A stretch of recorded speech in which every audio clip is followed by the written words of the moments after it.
ಕಲೆ, ಸಂಸ್ಕೃತಿ, ಆರೋಗ್ಯ, ಶಿಕ್ಷಣ ಮತ್ತು ಗ್ರಾಮೀಣಾಭಿವೃದ್ಧಿ ಕ್ಷೇತ್ರಗಳಿಗೆ ಕಳೆದ 25 ವರ್ಷಗಳಿಂದ ಅಪಾರ ಕೊಡುಗೆಗಳನ್ನು ನೀಡುತ್ತಾ ಬಂದಿರುವ ಇನ್ಫೋಸಿಸ್ ಪ್ರತಿಷ್ಠಾನವು ಗಡಿನಾಡು ಕಾಸರಗೋಡಿನ ಜಿವಿಎಚ್ಎಸ್ಎಸ್ ಕುಂಜತ್ತೂರು ಶಾಲೆಗೆ 23 ಲಕ್ಷ ರೂಪಾಯಿ ವೆಚ್ಚದಲ್ಲಿ ನಿರ್ಮಿಸಲಾದ ಸುಸಜ್ಜಿತ ಕಂಪ್ಯೂಟರ್ ಲ್ಯಾಬ್ ಅನ್ನು ಕೊಡುಗೆಯಾಗಿ ನೀಡಲು ಉದ್ದೇಶಿಸಿದ್ದು, ಇದರ ಶಿಲಾನ್ಯಾಸ ಕಾರ್ಯಕ್ರಮವು ಶಾಲಾ ಆವರಣದಲ್ಲಿ ನಡೆಯಿತು. ಮಂಜೇಶ್ವರ ಗ್ರಾಮ ಪಂಚಾಯತ್ನ ಅಧ್ಯಕ್ಷರಾದ ಶ್ರೀಮತಿ ಲವಿನಾ ಮಂತೂರು ಅವರ ಅಧ್ಯಕ್ಷತೆಯಲ್ಲಿ ನಡೆದ ಕಾರ್ಯಕ್ರಮದಲ್ಲಿ ಫೌಂಡೇಶನ್ನ ಪ್ರತಿನಿಧಿಯಾಗಿ ಆಗಮಿಸಿದ ಇನ್ಫೋಸಿಸ್ ಲಿಮಿಟೆಡ್ನ ಕಾರ್ಪೊರೇಟ್ ಆಫೀಸರ್ಸ್ ಮುಖ್ಯಸ್ಥರಾದ ಸಂತೋಷ್ ಅನಂತಪುರ ಅವರು ಶಿಲಾನ್ಯಾಸವನ್ನು ನೆರವೇರಿಸಿದರು. ಬಳಿಕ ಮಾತನಾಡಿದ ಅವರು, ಶಿಕ್ಷಣ ಮತ್ತು ಗ್ರಾಮೀಣಾಭಿವೃದ್ಧಿಗೆ ಹೆಚ್ಚಿನ ಮಹತ್ವವನ್ನು ನೀಡುತ್ತಾ ಬಂದಿರುವ ನಮ್ಮ ಸಂಸ್ಥೆ ಗ್ರಾಮೀಣ ಪ್ರದೇಶದಲ್ಲಿರುವ ಪ್ರತಿಭಾವಂತ ವಿದ್ಯಾರ್ಥಿಗಳು ಆಧುನಿಕ ಶಿಕ್ಷಣದಿಂದ ವಂಚಿತರಾಗಬಾರದು ಎಂಬ ಸದುದ್ದೇಶದಿಂದ ಈ ಕಟ್ಟಡವನ್ನು ನಿರ್ಮಿಸುತ್ತಿದ್ದೇವೆ ಎಂದು ಹೇಳಿದರು.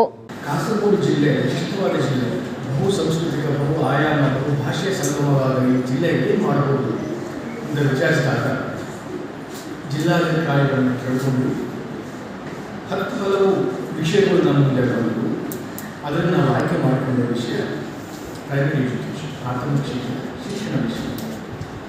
ತಮಗೆಲ್ಲರಿಗೂ ಗೊತ್ತಿರುವ ಹಾಗೆ ಶಿಕ್ಷಣ ಮತ್ತು ಆರೋಗ್ಯಕ್ಕೆ ಪ್ರತಿಷ್ಠಾನ ಕೊಡುವಂತಹ ಒಂದು ಪ್ರಾಮುಖ್ಯತೆ, ಇಂಪಾರ್ಟೆನ್ಸು.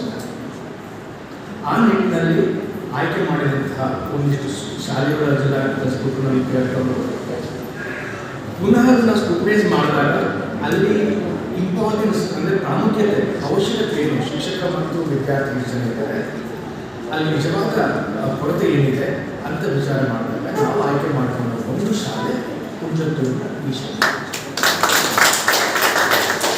ಕಂಪ್ಯೂಟರ್ ಲ್ಯಾಬ್ನ ಅವಶ್ಯಕತೆ ಇದೆ. ಕಾಸರಗೋಡು ಜಿಲ್ಲಾ ಪಂಚಾಯತ್ ವರ್ಕಾಡಿ ಡಿವಿಷನ್ನ ಸದಸ್ಯೆ ಕಮಲಾಕ್ಷಿ ಮುಖ್ಯ ಅತಿಥಿಯಾಗಿ ಭಾಗವಹಿಸಿದ್ರು.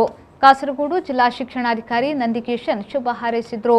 ಶಾಲಾ ರಕ್ಷಕ ಶಿಕ್ಷಕ ಸಂಘದ ಅಧ್ಯಕ್ಷ ಯೋಗೇಶ್, ಉಪಾಧ್ಯಕ್ಷ ಕೆಎಚ್ ಮೊಹಮ್ಮದ್, ಶಾಲಾ ಎಸ್ಎಂಸಿ ಸದಸ್ಯರುಗಳು U H Abdul Rehman, Ishwar master, vocational higher secondary ವಿಭಾಗದ ಪ್ರಾಂಶುಪಾಲ ಶಿಶುಪಾಲನ್, ಪೂರ್ವ ವಿದ್ಯಾರ್ಥಿ ಸಂಘದ ಅಧ್ಯಕ್ಷರಾದ ಅಬ್ದುಲ್ ರೆಹಮಾನ್ ಉದ್ಯಾವರ ಮೊದಲಾದವರು ಕಾರ್ಯಕ್ರಮದಲ್ಲಿ ಪಾಲ್ಗೊಂಡಿದ್ದರು.